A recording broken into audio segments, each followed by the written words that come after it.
नमस्कार। आज हम समय की एक बहुत ही दिलचस्प धारणा पर बात करने वाले हैं। हाँ बिल्कुल। ये धारणा हमें मिली है दिव्य काल चक्र, युगों की यात्रा और संगम युग नाम के स्रोत से। और ये समय को ना घंटों या दिनों में नहीं देखती, बल्कि एक 5000 साल के चक्र के रूप में जो घूमता रहता है लगातार। सही कहा, एक अंतहीन चक्र। और इस चर्चा में हम इसी मॉडल को समझेंगे। इसमें 4 युग हैं: सतयुग, त्रेता, द्वापर और कलयुग। और एक खास समय भी है, संगम युग। उसकी क्या अहमियत है ये भी जानेंगे। जी। और ये सारी समझ, जैसा स्रोत बताता है, राजा योग और आध्यात्मिक ज्ञान पर आधारित है। तो चलिए शुरू करते हैं इस अनोखे टाइम साइकिल को समझना। पहला युग सतयुग, स्वर्ण युग भी कहते हैं इसे। हाँ बिल्कुल। चक्र के पहले 1250 साल। कैसा होता है ये युग? स्रोत क्या कहता है? सोचिए, एक ऐसी दुनिया जहां 100% पवित्रता है। 100%। वाह। हर कोई खुद को शरीर नहीं बल्कि आत्मा समझता है। आत्मा चेतन अवस्था। अच्छा। वहां श्री लक्ष्मी और श्री नारायण का राज्य बताया गया है। दुख बीमारी कुछ नहीं होता। कुछ भी नहीं। जन्म भी आसान होता होगा फिर। हाँ। स्रोत कहता है जन्म भी दिव्य शक्ति से, बिना पीड़ा के होता है।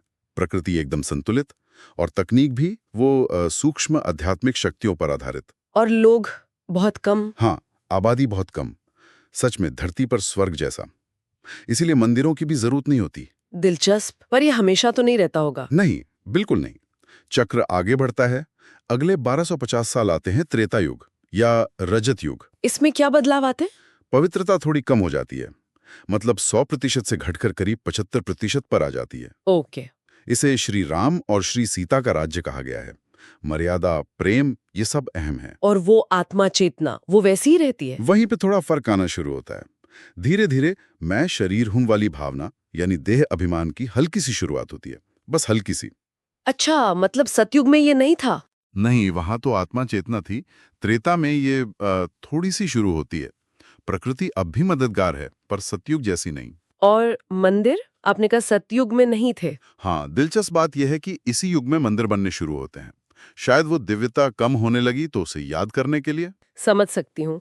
तकनीक में भी बदलाव? जी, क्रिस्टल और ध्वनि आधारित तकनीक का जिक्र मिलता है। तो हाँ, गिरावट शुरू हो गई है, पर दुनिया अब भी काफी अच्छी है। गरिमामय है। और ये गिरावट अगले युग में और तेज हो जाती है ना, द्वापर युग में? हाँ बिल्कुल। द्वापर युग यानी ताम्र युग, ये 2500 से 3750 साल तक चलता है। यहाँ पवित्रता कितनी रह जाती है? घटकर सिर्फ 50%। आत्मा चेतना से पतन अब साफ दिखने लगता है। और यहीं से दुख शुरू होता है? दुख, अहंकार, हाँ, और वो अलग अलग पंथ या जिसे हम धर्म कहते हैं, उनकी शुरुआत भी। अच्छा, क्योंकि दिव्यता कम हो गई। शायद इसीलिए लोग फिर भक्ति के लिए मूर्ति पूजा, रस्मों रिवाजों का सहारा लेने लगते हैं। कर्म का सिद्धांत भी यहीं ज्यादा महसूस होता है। हाँ, कर्म का नियम, जैसा करोगे वैसा भरोगे, ये ज्यादा सक्रिय रूप से अनुभव होता है। दुख बढ़ता है, मृत्यु भी दर्दनाक होने लगती है, डर आ जाता है जीवन में। ऐसा लगता है जैसे आत्मा खुद को भूलती जा रही है। बिल्कुल। और ये भूल अपने चरम पर पहुंचती है कलयुग में, लोह युग, जो 3750 से 5000 साल तक का समय है। यहाँ पवित्रता कितनी? स्रोत कहता है लगभग शून्य। खत्म सी हो जाती है? शून्य। बाप रे। हाँ, मतलब देह अभिमान पूरी तरह हावी। मैं ये शरीर हूं, बस यही सोच। और इसी से सारी समस्याएं? हाँ, इसी सोच से लालच, गुस्सा, हिंसा बढ़ते हैं। अनेक धर्म मत मतांतर खड़े होते हैं। उनमें आपसी टकराव, भ्रम। प्रकृति का क्या होता है इस युग में? प्रकृति भी जैसे जवाब देती है। आपदाएं, मौसम का बदलना, ग्लोबल वार्मिंग जिसे कहते हैं। विज्ञान तो बहुत तरक्की करता है इस युग में। हाँ, बाहरी दुनिया में विज्ञान चरम पर अंदरूनी तौर पर नैतिक पतन गहराता जाता है। दुख, तनाव, लड़ाइयाँ, गरीबी, बढ़ती आबादी, ये सब कलयुग की पहचान है। इसे आत्मा के लिए सबसे अंधेरी रात कहा गया है ना? हाँ, जहाँ इंसान बाहरी चीजों में, भौतिक सुखों में शांति ढूंढता है, जो मिलती नहीं। लेकिन क्या ये अंधेरा हमेशा रहता है? स्रोत कुछ उम्मीद की बात करता है। हाँ, यहीं पर सबसे महत्वपूर्ण बात आती है। कलयुग के बिल्कुल अंत में एक बहुत खास समय आता है। क्या नाम है उसका? पुरुषोत्तम संगम युग।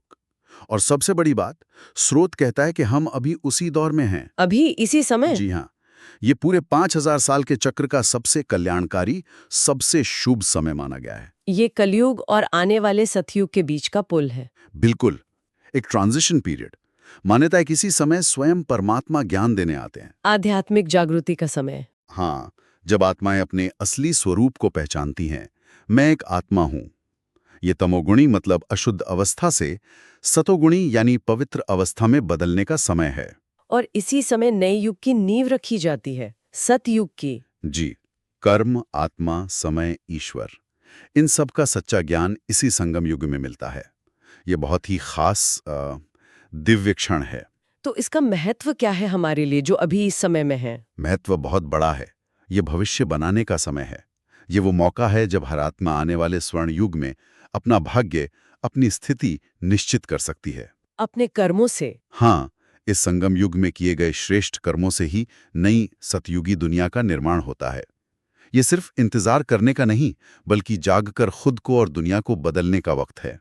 ये एक चुनाव है मतलब। बिल्कुल। क्या हम इस ज्ञान को अपनाकर परिवर्तन लाते हैं या नहीं?